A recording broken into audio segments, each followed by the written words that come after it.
जय हिंद साथियों, आप सभी का स्वागत है सीबीआई क्लासेस में। आज की वीडियो में हम लोग देखने वाले हैं क्लास 10th का हिस्ट्री, शहरीकरण एवं शहरी जीवन। ये चैप्टर नंबर 6 हो जाएगा। ठीक है, इस चैप्टर में जितने भी 2 नंबर के क्वेश्चन है वो सारे 2 नंबर के क्वेश्चन को इस वीडियो में हम लोग देखने वाले हैं।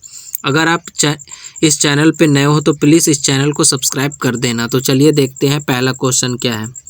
पहला क्वेश्चन है, किन 3 प्रक्रियाओं के द्वारा आधुनिक शहरों की स्थापना निर्णायक रूप से हुई? तो इसका उत्तर कुछ इस प्रकार से लिखना है।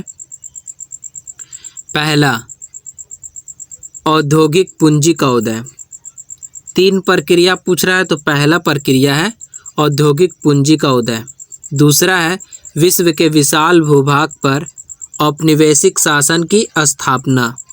और तीसरा है लोकतांत्रिक आदर्शों का विकास। तो इसका स्क्रीनशॉट ले लो।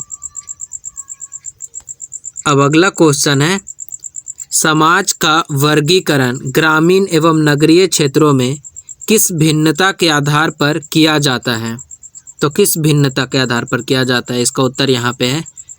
समाज का वर्गीकरण ग्रामीण एवं नगरीय क्षेत्रों में भिन्नता के आधार पर किया जाता है। किस भिन्नता के आधार पर किया जाता है?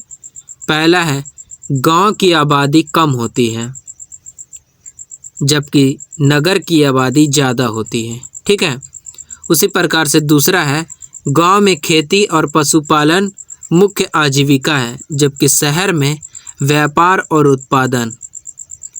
गांव में प्राकृतिक वातावरण स्वच्छ है जबकि शहर में प्रदूषित है।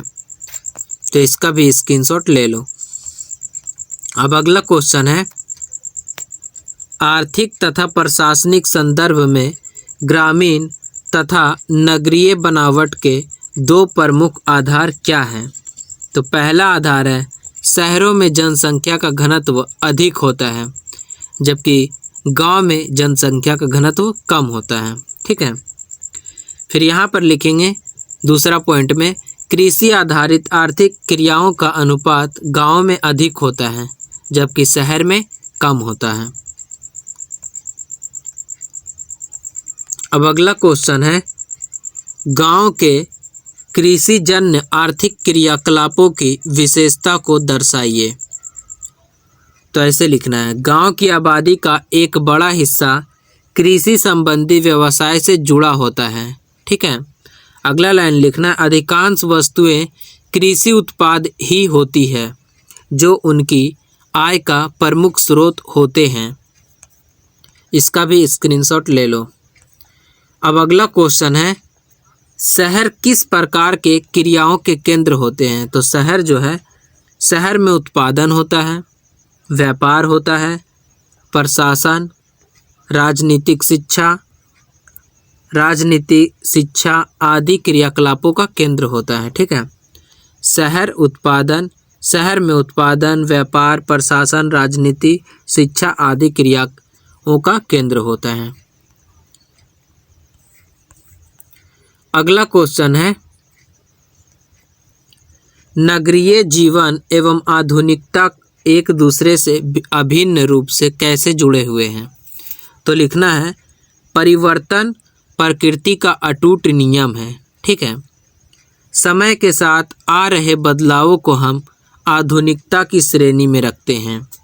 यह परिवर्तन हमारे वेशभूषा, जीवन स्तर इत्यादि में आता है जो सर्वप्रथम शहरी क्षेत्रों में ही परिलक्षित होता है।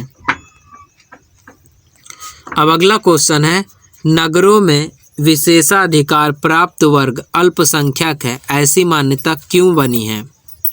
तो लिखना है, मतलब नगर में जो है कुछ ऐसा ही लोग हैं जिसके पास विशेष अधिकार है, बाकी सब लोगों के पास नहीं है। नगर मतलब शहर।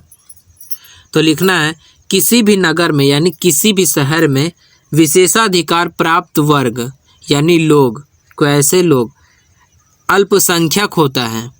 ऐसी मान्यता का मुख्य कारण पूंजी का असमान वितरण है। मतलब कोई ऐसे लोग हैं जिसके पास सबसे अधिक संपत्ति है और बहुत से ऐसे लोग हैं जिसके पास संपत्ति बहुत कम है या फिर नहीं है। तो जिसके पास ज़्यादा संपत्ति है उसे एक विशेषाधिकार मिला हुआ है शहर में।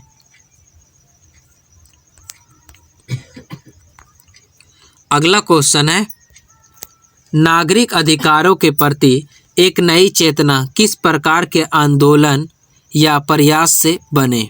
तो उत्तर में लिखना है, नागरिक अधिकारों के प्रति एक नई चेतना का विकास मुख्यतः आर्थिक एवं राजनैतिक प्रयास से हुआ है, क्योंकि लोगों को अपनी आर्थिक स्थिति को उन्नत करने के लिए राजनैतिक अधिकारों को जानना जरूरी हो गया। तो इसका भी स्क्रीनशॉट ले लो। अब अगला क्वेश्चन है, व्यावसायिक पूंजीवाद ने किस प्रकार नगरों के उद्भव में अपना योगदान दिया? तो किस प्रकार दिया? व्यावसायिक पूंजीवाद ने नगरों के उद्भव में काफ़ी महत्वपूर्ण योगदान दिया,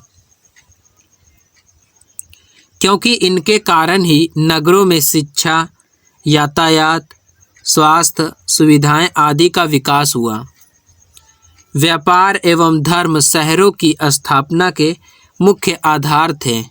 व्यावसायिक पूंजीवाद के कारण अर्थव्यवस्था सुदृढ़ होती गई, जिससे नगरों के उद्भव को बल मिला।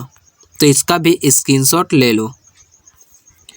अब अगला क्वेश्चन है, शहरों के उद्भव में मध्यम वर्ग की भूमिका किस प्रकार की रही? तो किस प्रकार की रही?